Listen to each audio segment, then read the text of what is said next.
జై జనసేన. నా పేరు కిరణ్.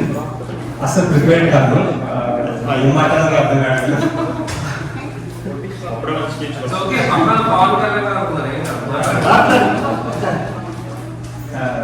చిన్నప్పటి నుంచి ఫ్యాన్, పవన్ కళ్యాణ్ ఫ్యాన్.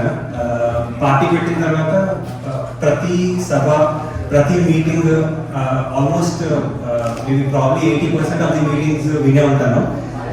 అంటే ఎలా ఆలోచిస్తారు, లైక్ ఏం మాట్లాడాలనుకుంటున్నారు, ఇవి కొంచెం ఎక్కుతాయి.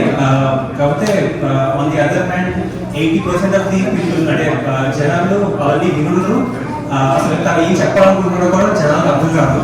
సో అక్కడ గ్యాప్ ఉంది అని నాకు అనిపించేది.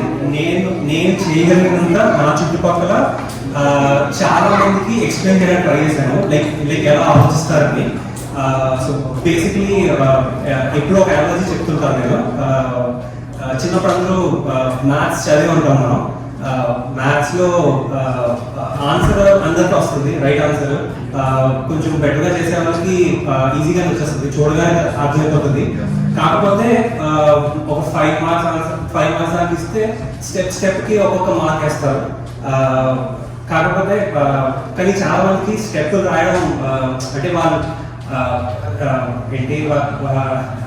వాళ్ళు స్టెప్ అక్కర్లేదనుకుంటారు, లేకపోతే ఎక్కువ ఆలోచించి నెక్స్ట్ స్టెప్ వెళ్ళిపోతుంటారు.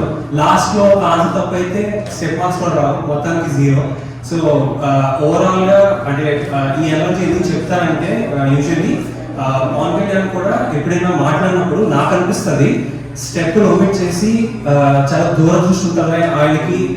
సో లాస్ట్లో ఆన్సర్ తప్పు అవ్వచ్చు, రైట్ అవ్వచ్చు, గెలవకపోవచ్చు, కానీ జర్నీ, మధ్యలో జర్నీని ఎక్నాలెడ్జ్ చేయాలి అని చెప్పి నాకు ఎప్పుడు ఉండేది. అదే జనాలకు కూడా ఎక్స్ప్లెయిన్ చేయడానికి ట్రై చేసేవాడిని. జస్ట్ ఈ పర్స్పెక్టివ్ ఇవ్వాలనుకున్నాను అంతే. Thank you.